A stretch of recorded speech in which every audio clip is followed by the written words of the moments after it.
On a geopolitical board where the pieces move with dizzying speed, we find ourselves on the brink of an epic confrontation between the United States and North Korea. Intelligence agencies whisper that time is of the essence, that Kim Jong-un has only 2 or 3 weeks of supplies for his war plan. The United States, aware of the urgency, is preparing to contain the North Korean advance, but uncertainty grows as it observes the moves of the enigmatic, beloved leader. Will he opt for surrender or an extreme demonstration of his nuclear capabilities? In this intricate game, former allies such as China and Russia take a tepid but significant turn. Tension rises, decisions are crucial and, in the midst of this strategic game, the question arises, will chaos break out on the Korean peninsula, or will diplomacy prevail in a scenario where every move can lead the world towards catastrophe? Unimaginable. Let's see it. Let's imagine a scenario in which the United States decides to go to war with North Korea. This would be like a game of geopolitical chess, but in which the pieces are much more dangerous and the game could have catastrophic consequences. And let's look at it this way. First, let's talk about why North Korea has focused its threats on Guam. It turns out that Guam is not just an island paradise in the Pacific, but a crucial strategic piece on the U.S. board. The island is home to U.S. military bases,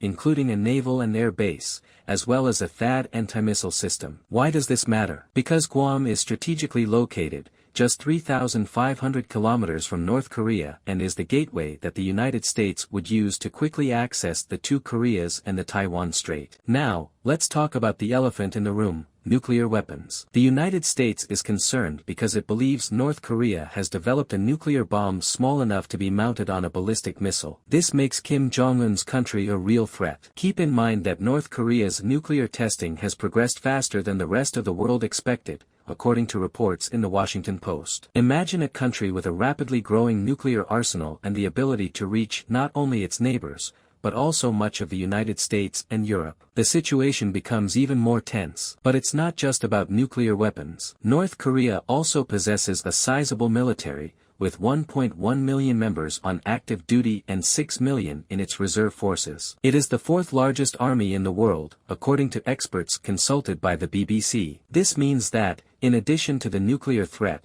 the United States would face a conventional conflict with a country that has significant military force. Now, let's imagine that war breaks out. It would be a devastating confrontation, with incalculable humanitarian and economic consequences. Cities could be reduced to rubble, millions of lives could be lost, and the global repercussions would be enormous. Furthermore, the international community would be forced to make difficult decisions: support the United States, North Korea, or seek a diplomatic solution. And if we start to deduce this, a war between the United States and North Korea would be a dangerous game with catastrophic consequences. Geopolitics, advanced military technology, and regional tensions would mix in an explosive cocktail. In an ideal world, diplomacy and dialogue would be the main cards, but in this hypothetical scenario, the situation would become complex and extremely worrying. But let's return to this metaphor to understand better. Imagine a game of geopolitical chess between the United States and North Korea, where the pieces are much more lethal than simple pawns and rooks. On this tense board,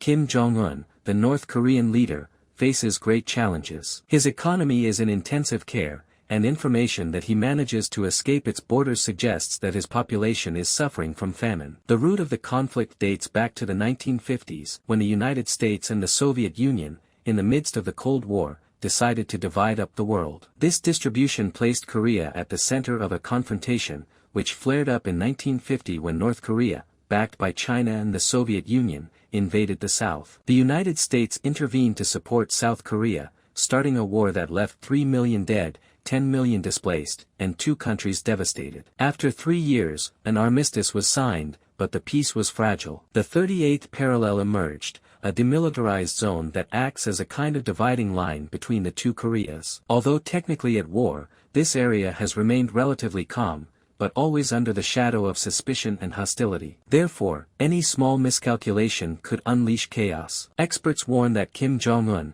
in his unpredictability, could decide to launch into war if he feels threatened, despite the chances of defeat. The human cost would be devastating. On the first day alone, more than 64,000 deaths could be recorded, a figure that would grow to 400,000 in the first week and reach 2 million after the first month. In this dangerous game, the situation in the demilitarized zone becomes crucial. Discoveries of spy tunnels by North Korea in the 1970s added an additional layer of distrust. This strip of 4 kilometers wide and 238 kilometers long becomes a strategic piece, a kind of powder keg waiting to be lit. And all this would not only be a military clash, but also a confrontation between regimes, ideologies and colossal humanitarian consequences. The history, tensions and unpredictability of the leaders involved make the scenario even more complex and dangerous. In this game of chess, the risk of losing is high, and the consequences would be irreversible for both parties and the entire world. But things keep coming up, because according to intelligence agencies,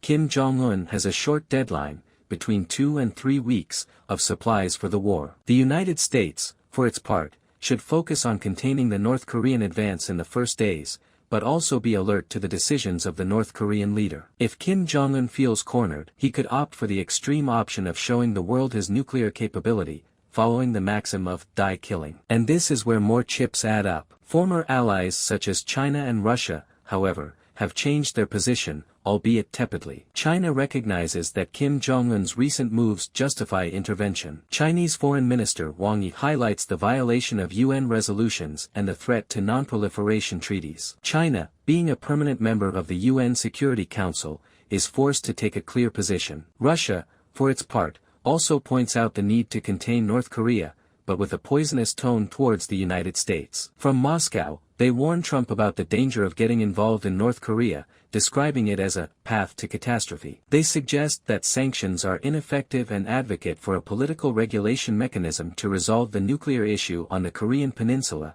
showing their opposition to any military escalation by the United States and its allies. China and Russia, aware of the strategic importance of the Korean peninsula, have decided to join forces at the UN. His roadmap involves freezing nuclear and missile tests by both sides and avoiding any US military strategy in the region. There is a lot at stake behind this alliance, especially for China, which is Kim Jong-un's largest trading partner and its main supplier of energy and food. Losing control of the situation could mean China loses a valuable source of income and resources. Without a doubt, we see how this scenario poses a complex geopolitical game, where alliances change rapidly and the strategic interests of world powers confront each other in a risky game. The intervention of the United States in this conflict would not only have direct consequences on the Korean peninsula, but also economic and political repercussions globally. The board is at a critical point, where leaders' decisions can have lasting impacts and, in the worst case,